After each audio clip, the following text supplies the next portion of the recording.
Welcome to Urban Tech Connect's How to Cultivate Collective VC Capital panel. Ashley here, and I'll be your moderator for today's session.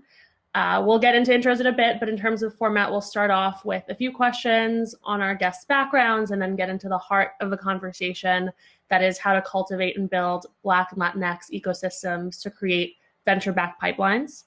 We'll definitely leave some time for questions, as I mentioned, so if you do have one, please pop it into the chat and we'll cover it. So now on to intros. I'll quickly just do one myself. Ashley, as I mentioned, I'm a principal at Vamos Ventures. We are a fund based out in Los Angeles, California, covering early stage, so pre-seed to Series A investments. Our few threads are health and wellness, consumer, fintech, edtech, and future of work. And our mission is to invest in Latinx and other diverse founders. So thanks for being here today. I'll pass it on to Marjorie.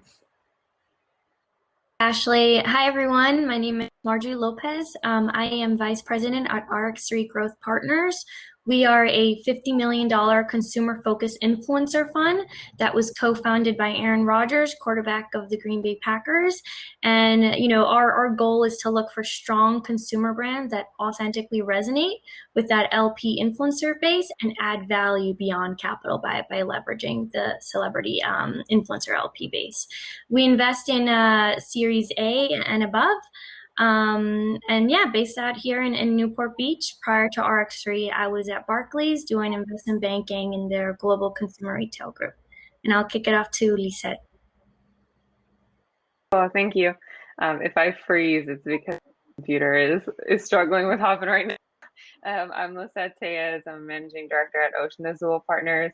We're a fund based out of South Florida. We invest in early stage B2B software and deep tech companies, anywhere from seed to Series A. And we just love partnering with founders and really helping them get from that early stage to more of a growth stage. And I'll pass it off to Vaughn. Hey, thanks for having me. Great to be here with the three of you. Vaughn Blake here. I'm a partner at Blue Bear Capital. Blue Bear invests seed through Series B in data-driven technologies across energy, infrastructure, and climate. We're investing out of our second fund. We've got about 150 million under management. Prior to Blue Bear, I was an LP at a family office, so investing in emerging managers both on the venture and public market side. Prior to that, I ran a solo GP, founded and ran a solo GP called Autochrome Ventures. And prior to that was on the operational side. So have seen the startup ecosystem from many vantage points. Amazing. Thank you all for your introductions and for joining us today. I think it'll be a really fruitful discussion for everyone. And, we want to make this as interactive as possible. So if you do have a question, please just reminder to pop it into the chat. I'll start off with, and I know some of you briefly mentioned it, but can each of you maybe dig a little deeper on your firm's thesis and how you stay true to it and the craziness that is being an investor and answering founder calls and doing market deep dives and this and that. And maybe we could start with Vaughn. Sure. So, we're actually, there are a couple of ways to see or to boil down Blue Bear's approach and thesis. We are investing exclusively post-revenue and really in the digital side of the energy transition. So if there's a technology that optimizes, enables, or protects assets across wind, grid, solar, increasingly geothermal, hydrogen once it gets there, even new nuclear, that's when we get interested. We are generally looking to take about 10 to 25% of a company at the stage that we invest, as opposed to a lot of early stage managers. We're pretty dedicated to the long haul. So we save 2 to 1 for follow on, as opposed to 1 to 1 or half to 1. Our range is usually somewhere between 2.5 and 5 million for our first check, and then we will reserve twice that for follow on, as I mentioned. I guess what sets us another differentiator, along with sort of the relatively narrow focus, portfolio sizes tend to be smaller than most as well. We're pretty concentrated, 12 to 15 companies per fund. like to sort of hopefully that translates to a lower attrition ratio, and has thus far, knock on wood. We have a pretty strong private equity lineage at the firm, so something that we're able to do, and part of the reason why we focus so much on that digital layer is a lot of our LPs are individuals or folks, or the institutions themselves in some capacity, but from all the large energy private equity firms as well as the mega funds. So think Riverstone, First Reserve on the energy side, Apollo, Warburg, KKR, et cetera, on the mega fund side. Something we can do is take the digital solutions that we identify and then hopefully apply them across the assets that those larger funds own, and short circuit that customer journey. We can move on to Lisette. Cool, yeah.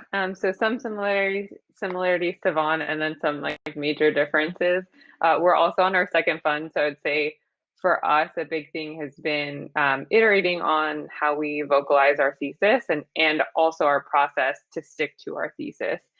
So we're not as sector specific. We invest across B2B software and deep tech, which somewhat narrows the pool, but is still pretty broad. I would say we're much more process specific in terms of how we partner with founders. So we only invest in companies where we feel like we can really add value from an operational perspective in helping the company get from the seed or A to more of a growth stage. So we only do about 6 investments per year, and it's because we're spending a lot of time with our portfolio companies, not as much on the pipeline. So for us, the key question to answer, and sometimes it takes a little bit longer than other times, is how are we going to help move the needle for this company? And so that can take many different shapes, and it's taken many different shapes over time. So it's not always readily apparent. It doesn't always have to be in an industry we've invested in before.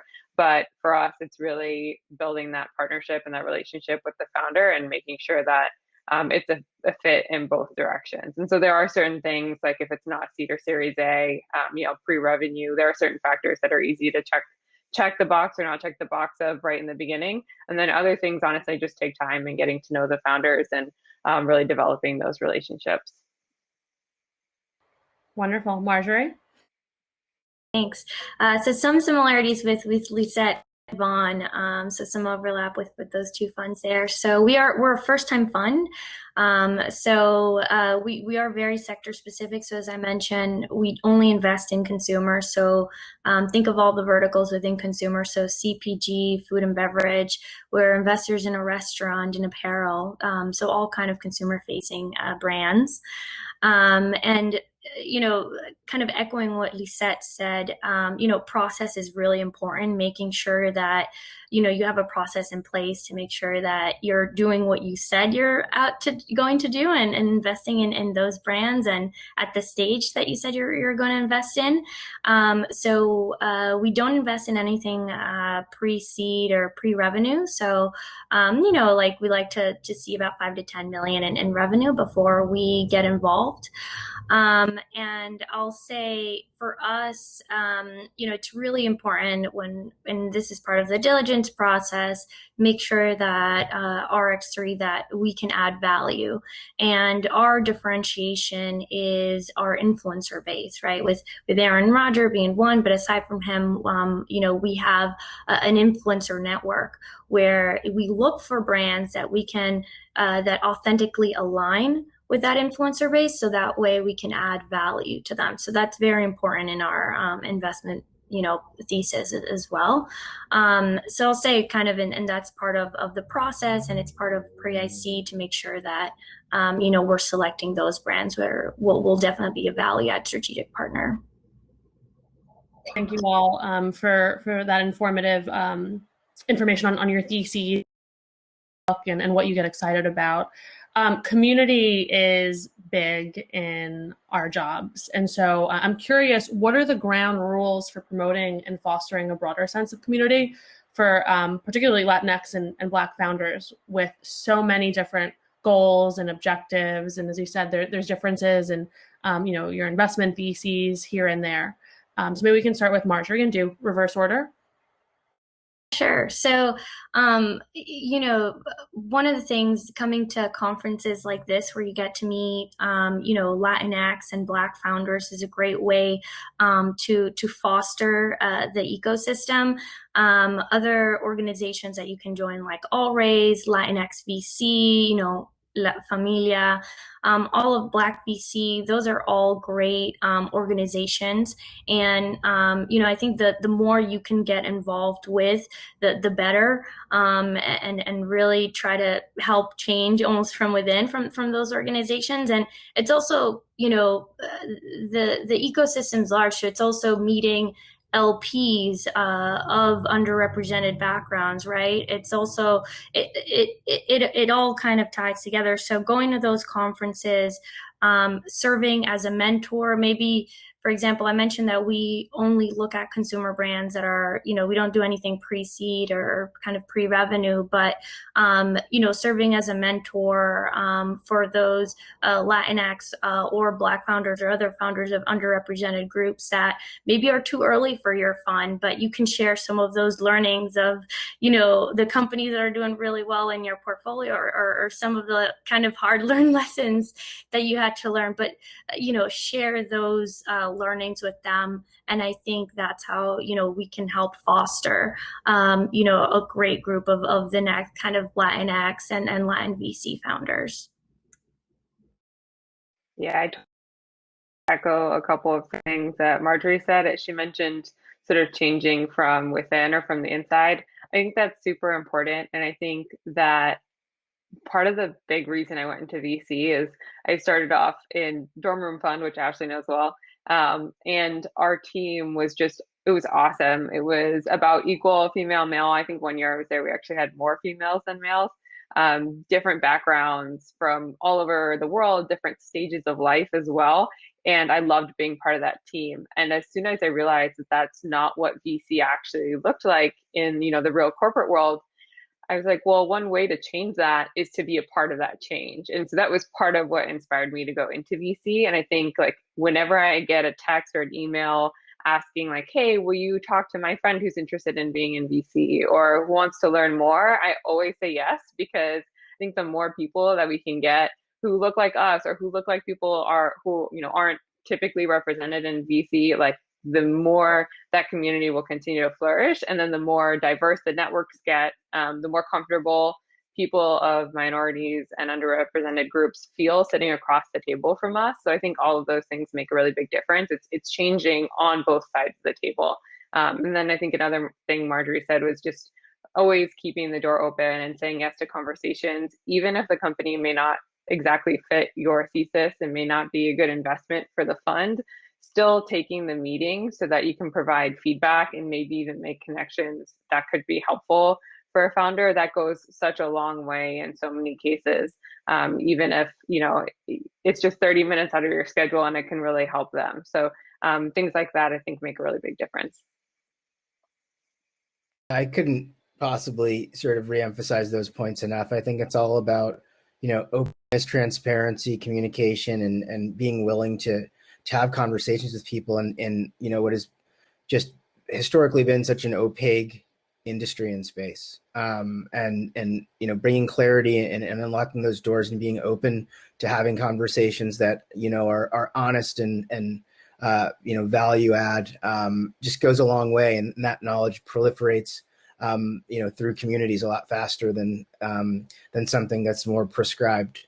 And then, just a couple of plugs, obviously Black VC and Pledge LA have done a really good job of that stuff here in Los Angeles with Pledge LA, and then more broadly with Black VC, along with, Plug in South LA as well. Thanks all. Let's get a little more into sourcing, as it's such a big part of our jobs, and I'm sure a lot of founders on the call are interested in how we find great founders and them. So Marjorie, this one goes out to you. How do you go about sourcing and finding the best founders, and how do you filter and target for more diverse talent? Yeah, no, great question. I'll kind of start, maybe I'll separate it and kind of I'll start with the outbound sourcing and kind of inbound too. So, when looking at, things going like Expo West or other, if you can go to buyer conferences, like definitely go to those. So we invest in consumer brands. So for Expo West or even, different podcasts like Consumer VC or different newsletters that you can sign up. I even read like the ingredients companies or even fragrances like Givaudan, like all of those can give you great trends that have great parallels for consumer brands. So you can think of kind of the entire value chain, supply chain, and sign up for all of those newsletters to really get a better understanding of what categories are interesting to you, and then think more about the competitive landscape of that category and who are going to be the winners, right? In, let's say, coffee, right? Who are going to be the winners in coffee? Other things too, for kind of outbound sourcing, continue building, your network. So talking to other great VCs that do consumer as well is a great way to source, companies. And sometimes, again, we're kind of in that growth stage, but I have great connections and network with other really early stage VCs that do consumer. So once they get to the stage of that where RX3 likes to play, that's when we would come in. But talking to other VCs, even if it's too early, but getting a better understanding of how those companies are doing. And again, I really like, if you can talk to buyers too, like talking to, if target buyers, like, hey, what is doing well, what's selling through at Target and stuff like that, is something that I do too from a sourcing perspective to kind of get a landscape of the categories that we want to play in.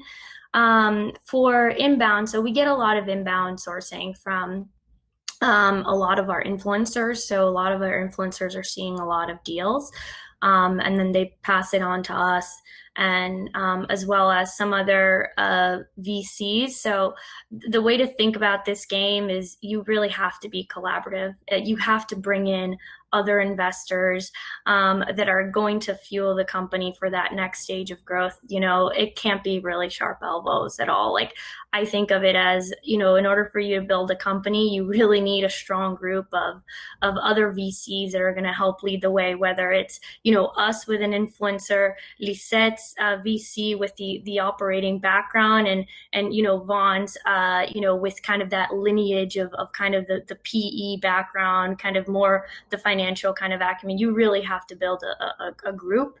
So I think that's kind of how we think about it from kind of inbound and outbound sourcing. And talking about the many different stakeholders and how collaborative this industry is, but let's get to ecosystems specifically. Very few regions have resources like Silicon Valley, like the Boston, Cambridge area. There are a lot of key elements, as we've all spoken about just now, and stakeholders. They could be universities, government agencies, and investors, and so on.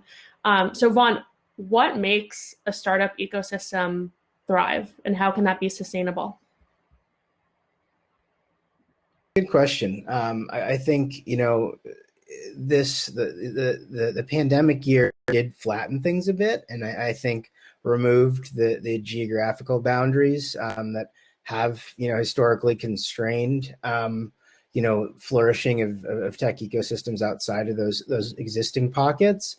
But at the same time, I think the prior sort of era does give us some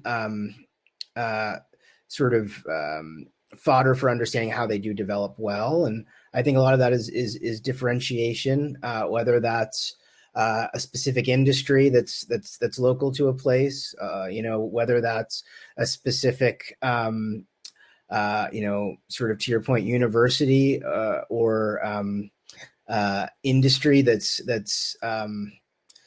just has advantage from a pipeline, or maybe it's a natural resource. I mean, there's a lot of reasons why industries are clustered in certain places, and those industrial clusters usually provide some sort of academic cluster that arises around it. So being able to harness that and take advantage of it is something that I think most areas that aspire to have an ecosystem need to focus on and really understand how to draw capital from outside that will sort of drive that investment, and then drive an exit, which will then reinvest within that community. And that's the bottom line, is that a flywheel needs to happen, and that flywheel has been proven in places like Silicon Valley and Boston. But it's not just the internal growth, the repatriation of that capital back into that community. So making sure that circularity is involved, and that you don't get brain drain or capital flight away. And that sort of stuff connects more to a policy side. I mean, something that we've seen, whether however you feel about it, positively, negatively. I know there's a lot of just sort of differing opinions about the emergence of Miami. They've done a really great job. They've really. I just a couple of days ago, I saw a manager that I knew that had launched a solo GP earlier this year here in LA, moving to Miami. A couple of old co-investors of mine moved to Miami. Lisette, obviously, you guys are down there, and I'm sure you can speak to this with much more subjective experience than I can. I'm just reading about it on Twitter, but if you want a blueprint, you have one right there. Wonderful. Thank you for that. Let's shift gears a little bit. Lisette, I think there's often conversation that VCs and investing in diverse founders, a lot of times they might have to sacrifice in integrity and talent, which I don't necessarily agree with. What are your views on that, and how do you change that conversation? I agree that I disagree. Also, Vaughn, thank you for the Miami plug right there. I appreciate it. Yeah, so I think that's an interesting perspective, and I think that's just maybe limited. I think VC is a very network-driven space, and so we tend to run into situations where all of our referrals are coming in, and all the founders may look one kind of way, and so we think, well, we're gonna have to sacrifice if we're not gonna stick to our investment thesis, in these areas, or in order to be more diverse, we're gonna have to sacrifice. I don't think that's the case, though, and I think that there are a lot of different ways to try to solve for that. I think expanding networks is a really big piece for us. We actually don't do outbound sourcing. All of our pipeline is inbound through referrals, through our LPs, portfolio founders, and other people in our network. And what we've found, and obviously to a certain extent, we have an unfair advantage, because being in Miami, being in Florida, we already have a more diverse set of pipeline companies than some other parts of the US, and we definitely acknowledge that. But at the same time, I think we've realized expanding our networks to be more diverse, period, like full stop, is extremely helpful, because then we're getting more diverse referrals. And for us, it's a really important piece, because since we invest in such few companies and we don't have a spray and pray model, we have a select and partner model. We really value those warm connections, because it helps us develop trust more quickly. But if we can develop trust with contacts who are more diverse and have more diverse networks, then we trust that, and then that helps expand the diversity of our portfolio, or of our pipeline, and then our portfolio. So I think the network piece is really important. And then I also think that there are a lot of ways for us to support founders that isn't just through investing. And I think Marjorie and Vaughn did a really good job of covering those. But I think that's always an important thing for VCs to keep in the back of their minds, is like, just because you're not writing a check to the company doesn't mean that you can't help them. It doesn't mean that you can't host office hours or volunteer and support the community in different ways. So I think that's important as well.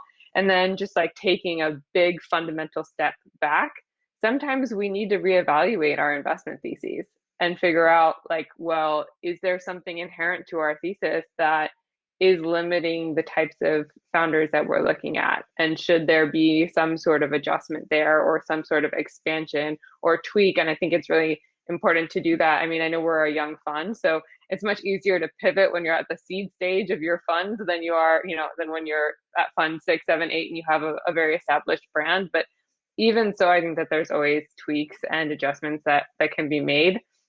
And I also think it's really important if you have a specific investment thesis or vertical that you look at.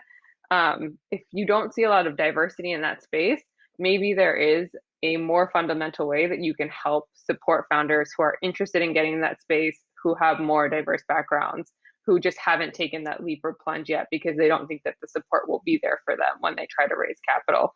So going a little bit earlier in the life cycle and figuring that step out, I think could also be an important piece.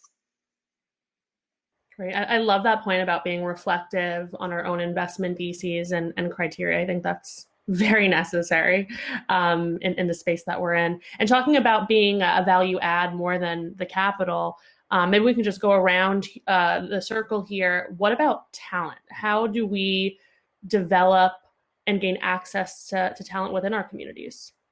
Vaughan, maybe we can start with you. Yeah, so I think I'd understood the question more about how do we facilitate and develop a pipeline of talent for our portfolio companies that is diverse. So that was sort of the way that I was thinking about it. Obviously, please, anybody else can take this in their direction, but I think you can relate it too. So one, again, is just opening up the doors and making sure people understand what sort of talent is needed, right? A lot of people have ideas about maybe what they want to do, or maybe they want to be the CEO, maybe they want to be the product manager, et cetera. But there's a much more direct way in line and gaining the experience on the ground within a set of portfolio companies than to sort of pursue necessarily like the ideal position. It's more about understanding where work is needed and sort of begin to gather the skill sets that make you marketable and worthwhile. So for example, one of the things that we've been focusing on specifically through some of our associates that are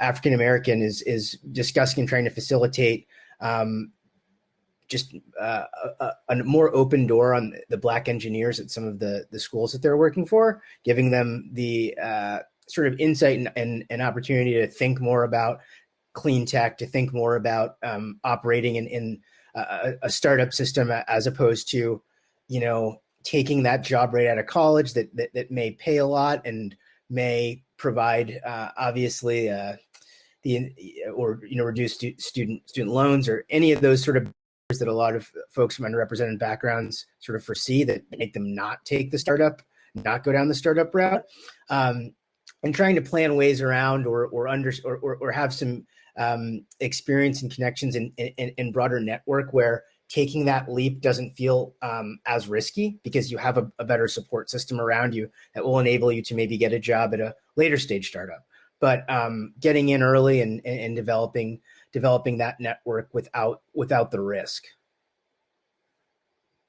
Seth? I think that those were all really excellent points. I also interpreted the question pretty similarly, but one thing that I would add that's slightly in a different direction is if you feel that a portfolio company is well positioned, or even you as a fund is well positioned to have a distributed team, I think that there are so many ways to effectively do that. And so if you as a fund can provide resources to your portfolio in order to help them build that in an effective way, if that's something that the founders decide is what's best for the company, I think that can be a really great way to build diversity within a team, because then you're not restricted by geographic boundaries, and the pool of options is so much broader, and you can really build something that's super unique and diverse. And I think if you're intentional about that from the beginning, that can actually develop into something that's really powerful. And I think that VCs can do that as well. They can have, and I'm seeing that a lot where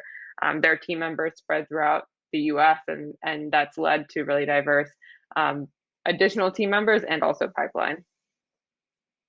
Wonderful. And Marjorie, anything to add? I'll take it from the VC community than the portfolio. Just but very similar. Kind of following on to what Lisa said is I found that the hardest thing when I was entering the VC world was finding precedents or finding resources, just because my family didn't come from a VC background, so this was completely new to me.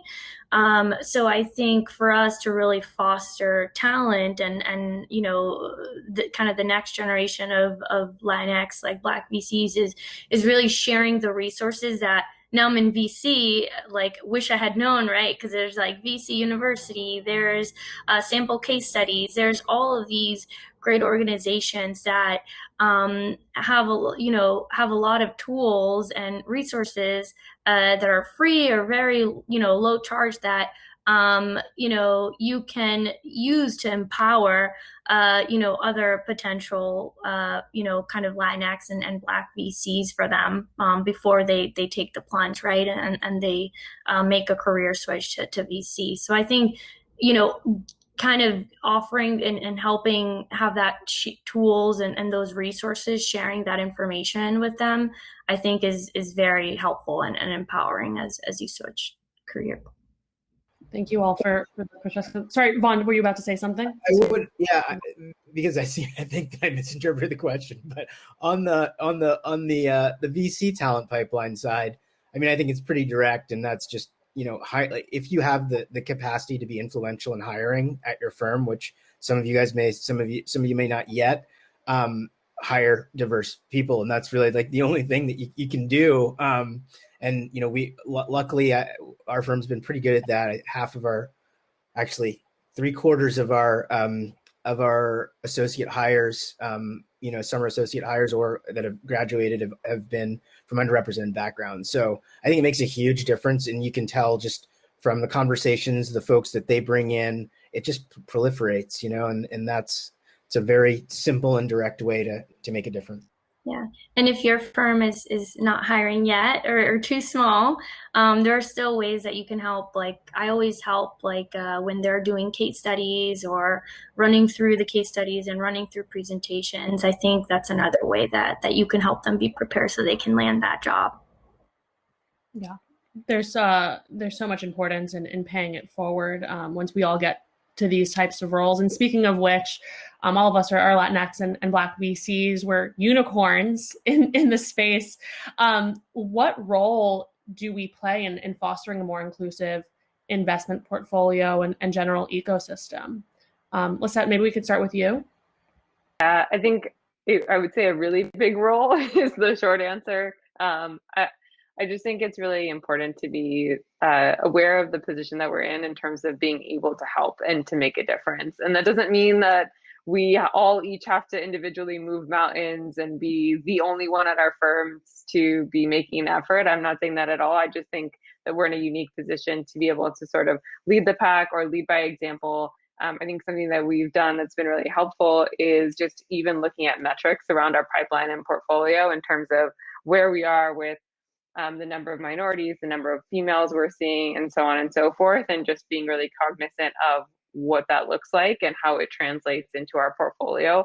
And that's something that I think a lot of firms can do and is a pretty minor change. And it's something that, it doesn't require that much effort, but yet can be super revealing and helpful. So I think knowing what the numbers look like is a big step. And then just, having conversations that can be hard, but are really important, and figuring out how, as a firm, you're all working together to make steps in the right direction. I think all of those conversations are really important, and we come from a position of really being able to think those through and lead out those conversations and get everyone involved. Marjorie? Yeah, no, kind of echoing everything Lisette put it very eloquently. But no, it's definitely kind of leading by example. And I think, I'm a firm believer of like, if you rise up, you always bring someone with you, right? So I think that's what we have to do, because and I'll say too, just we started doing that with our portfolio companies, like, how many women, how many people of color founders do we have? And I think that you know I think when you start having that metric or just pointing it out, that does lead to change. And you're always, if you have to kind of always test your thesis, see, because again, VC is very network driven. So if all of your referrals are all your are coming from a certain background, then I think it's good to always kind of self reflect and kind of correct course when that's happening. Vaughn, anything to add? I think that's the main thing that we try, and aside from what Lisette and Marjorie said, which are just spot on. We do screen for ESG, and during the company build out stage, I mean, we're in this position where we're usually investing the first real institutional capital in most of the companies that we're investing in. So, having a discussion about diversity within hiring at that stage is early enough, I think, to have a long-standing impact. And I mean, that's an insertion into our term sheets, is that ESG review quarterly. So, trying to make sure that that's something that companies are building, and we think that it makes the company stronger in the long run as well. And then, yeah, I mean, for me, coming from the investment side and really having more ability to influence the hiring as a firm, that's just something that I've prioritized, is try and make sure that the next generation is going to be much more diverse than the generation that I came in under.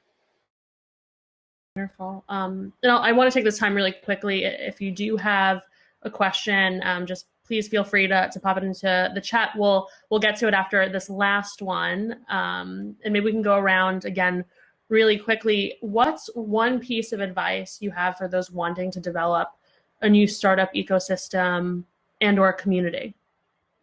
Marjorie, let's start with you. I think the best piece of advice I received when I switched over to VC was to be patient.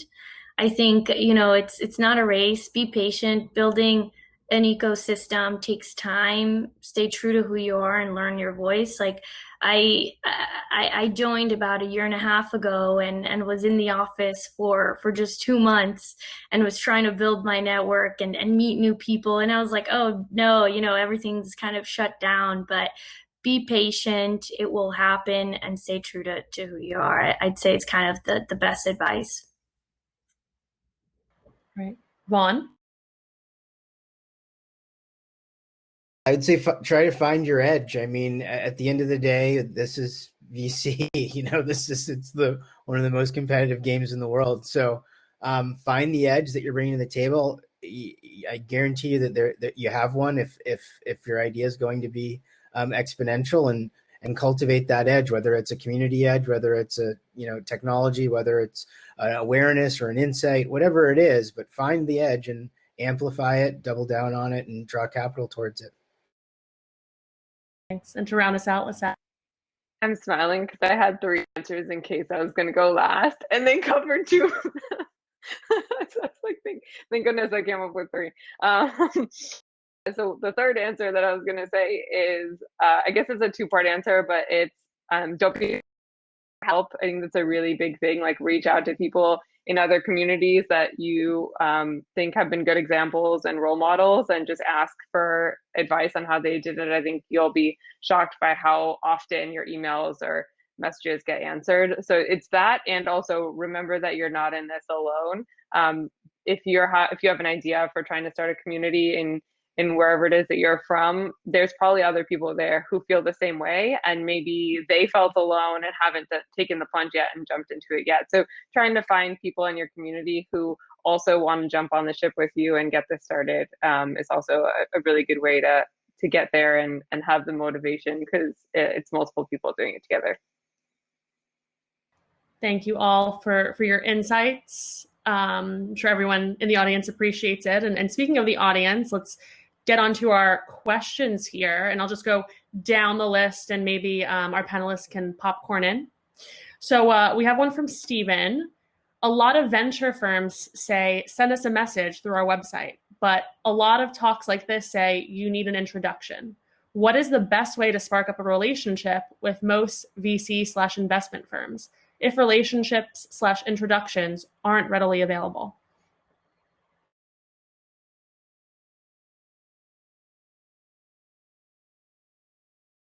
Sure. Oh, go ahead, Lisette. Okay.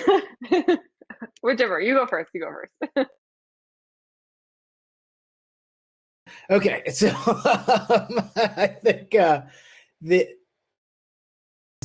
mean, a lot of there are sort of two different types of investors who say, yeah, reach me through my website. Like, one are the folks that aren't being really, honest, and two are the folks that are. And there's only one way to really find out there. I don't think that these days, I mean, honestly, in a world where unless the firm has a specific methodology around their sourcing mechanism, it's hard to imagine a generalist VC in 2021 not actually being open to unsolicited conversation, provided that the idea has merit. I mean, nobody. I mean, even back in the old days where it was entirely clubbed out and there was, no entry, would be dispossessive of a particularly good idea. That said, I think there are more ways to develop relationships with investors now, and there are more investors that are specifically geared towards being open to introductions of all sorts than there ever have been. So, obviously, Twitter, developing relationships online, going to conferences, going to chats and I mean, this is all distributed stuff that I'm talking about, that they're where they're speaking, identifying other companies that you think are really interesting that they should know about. There's a lot of accessibility now. It's about fostering the relationship enough to be someone who's can capture time in a more efficient way from these folks. So I mean, get out there and identify the types of investors that aren't going to put up those barriers, because there are a lot more now than there ever have been. I was just going to jump in and say I totally agree. The one thing I was going to add is that I think there's a big difference between the email that's very clearly like you're BCC'd and there's probably 100 other people on it, and it's just a template like, hello, this is my company. Is when a founder makes an effort to point out why they think that they could be a fit to your thesis, and they've clearly read the website and they clearly know who you are, and they've selected you and think that you're a good fit and have outlined like, hey, I'm a company based in South Florida and we have this B2B platform, XYZ. We think that would be a good fit for your firm. I really appreciate those kinds of emails, and it makes it a lot easier to respond because it's clear that the founder is being thoughtful about who they're reaching out to. So the more that you can do things like that, I think that will hopefully lead to more responses. Great. Let's move on to our next question. Sarah says, I am wondering how any of the panelists and others have worked with philanthropic capital, foundations, family offices as a form of investment in this ecosystem. Do you think it is helpful in building out the venture pipeline for diverse founders? Do you think founders or other investors know about this option?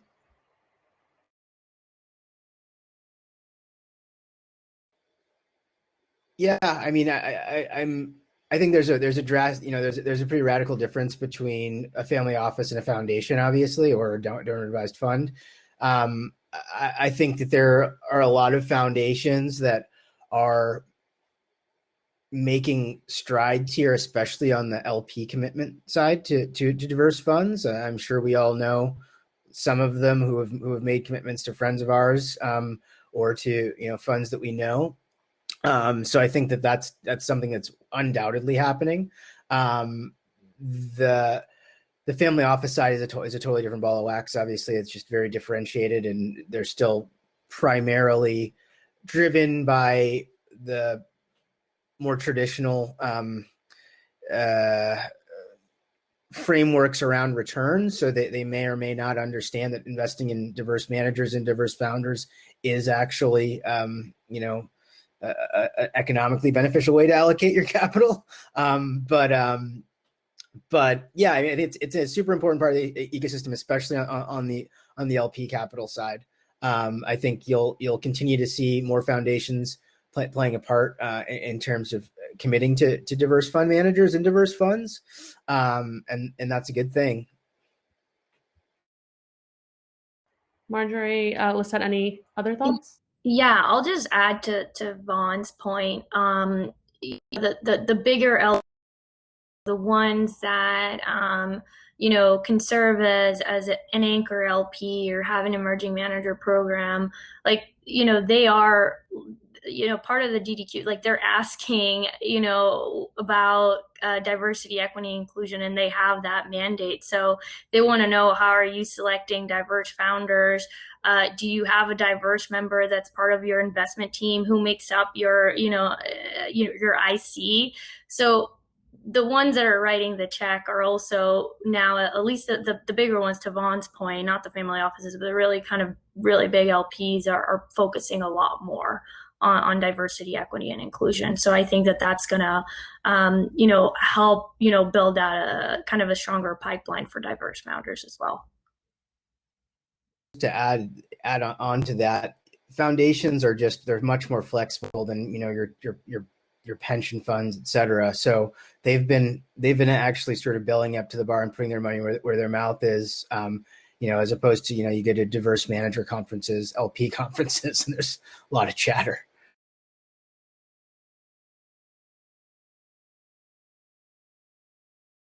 Our next question is from Hassan. How are VCs tackling pattern matching in a meaningful, systematic way? I love the phrasing of the question, because Hassan, you answer the question in the question, I think, which is, we have to do it in a meaningful, systematic way. For us, whenever we're discussing companies, a practice that we have is calling each other out when we feel like we may be pattern matching in our conversation. And that's something that I think you just have to build as a habit. And I think in general, VC discussions internally, your process for talking about a company when it first enters the pipeline versus during due diligence versus when you're developing your thesis around it and getting close to investing. I think all of those processes have to be created in a really meaningful and systematic way. And then if you can stick to them and hold each other accountable, that's where it really starts to become more of a habit. Is done. It's really routine, to the point where you stop having to catch each other on it as much because it's not happening as often. So it does take the habit development. But anyways, I love how you asked the question. That's awesome. Vaughan, Marjorie, anything to add? No? Okay, great. Lisa answered it perfectly. Awesome. We only have 10 minutes, so let's get to our last question, and then we could wrap up this amazing session. Hassan also asks, underrepresented communities often lack the relationships and networks that other groups may inherit. Where/how do you see the VC's role in cultivating people from these backgrounds into the pipeline so that they can be positioned better for success taking up roles at VCs? We've seen programs like HBCU VC, but are there other paths for those who are even outside of those academic circles?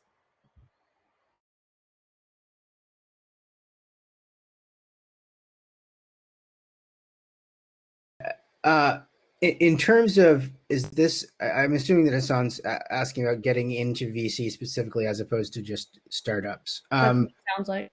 Yeah. Yeah, I mean, you have the organizations that have been developed, the HPCU VCs and the Black VCs, Pledge LA, I mentioned obviously in LA, Plug in South LA, La Familia. I mean, we've got a lot of organizations, and if you do a little bit of groundwork, there's the option of either start joining one of those organizations or learning more about those organizations, or becoming a satellite, branch of one of those organizations if you feel like you're that far extracted. But I think the way to do it is to circle back on something that Lisette had said earlier, and Marjorie as well, is find the other folks that are closest to you that are interested in this, and whether that's a meetup group, whether that's, I mean, there's so many ways to connect with people these days. And honestly, if you have a quorum of each other, you're going to be more efficient. You're going to be able to create a miniature community, and that little miniature community will have a ton of value going forward. Especially if you're the pioneer in your area, like your geographical area, or you're a school, or however that that's a being the first mover is a big deal. So that's one way to go about it. There's also too, adding on to what Vaughn said, there's also great fellowship opportunities as well that you can take advantage of and apply, do for several months, learn more about VC, and those offer great mentorship as well, and can potentially lead to a full-time role. So I'd say as well, if you don't, kind of come from those academic backgrounds, right, the HCU VC and stuff like that, that's another great opportunity to kind of dip your toes in VC through a fellowship.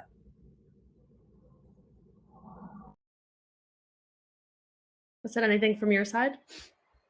No, I think Vaughn and Marjorie did a great job covering it. That was great. Wonderful. I know we only have 7 minutes left, so maybe we can wrap up with a reflective question, which is, a lot of us have seen a lot of different companies. We've made some zigzags in our careers and have somehow landed in venture. So, if we could share with the audience maybe one big learning, whether it's from a pitch that maybe a founder can consider what not to do, or what to do, or even taking it from the perspective of, I want to start a venture career, one thing you wish you would have known. Maybe we can start with Vaughn. Yeah, I mean, pitching, just make sure that you and your co-founder have all disagreements ironed out ahead of the pitch. That's one thing that I would say. In terms of VC, obviously have this conversation a lot with a lot of different people. I think there are two things that just to be aware of. I think VC is a very specific type of business for a very specific type of person. It's not nearly, I think, one, as glamorous as people think that it is. Two is, it's not a get rich quick scheme by any means. It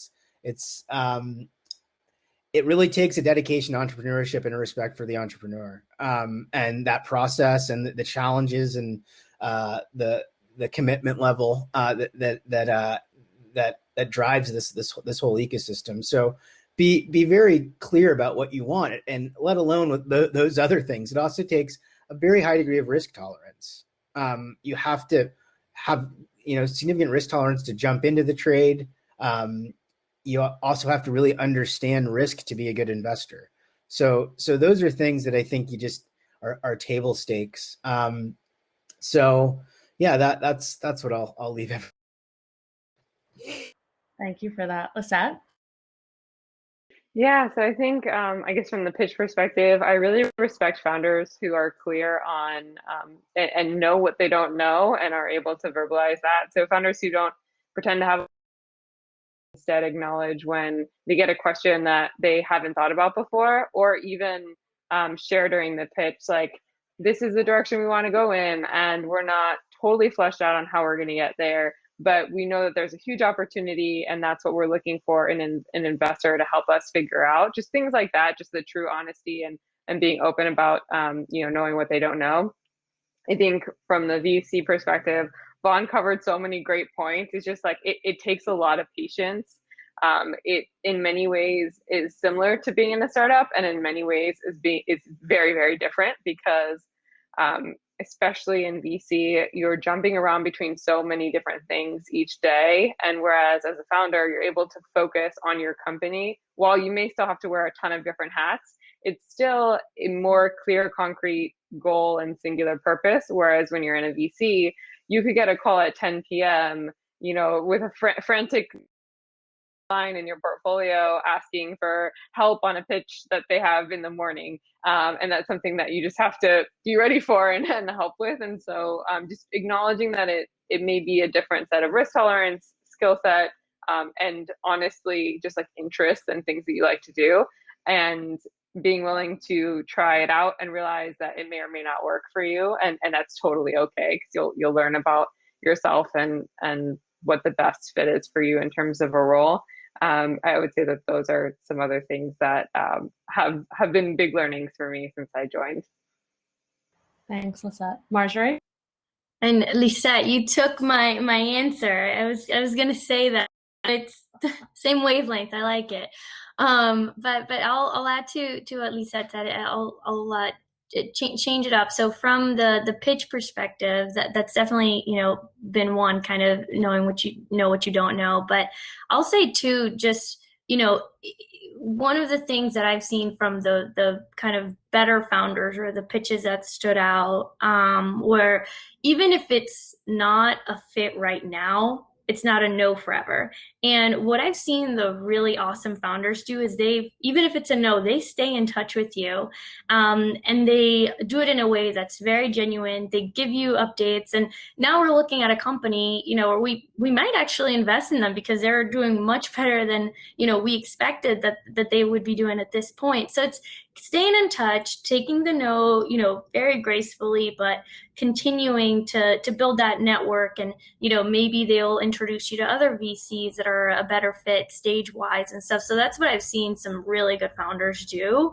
And from the kind of VC perspective, kind of going back to knowing what you don't know, I think it's more important, realizing what you don't know about the company and what you have to believe than checking the box. Oh, this is correct on my investment thesis, but it's so much more important. It's like what you don't know and what you really have to believe in the company, because you're going to be wrong. So I think that is a lesson that I've seen from kind of the better investors that I've talked to as well. Well, we're just about on time here. A special thank you to our amazing panelists for their many valuable insights. And thank you to all our guests for asking these thoughtful and insightful questions. If you do have any follow-ups, comments, you could reach out to me and we can sort of get you in touch with the right folks. Please try to connect with us on LinkedIn or through other mediums. My email address is ashley@vamosventures.com. I don't know if any of the panelists want to share how to reach them, but. Yeah, sure. Mine is Marjorie@RX3GrowthPartners.com. So, and feel free to connect with me on LinkedIn as well. Great. Same first name at website. Pretty easy. Same. Yep. LinkedIn All right. as well. Either way. Thank you. Amazing. Thank you, everyone. And I hope everyone has a great rest of their weeks. Bye-bye. Everybody. Thank you.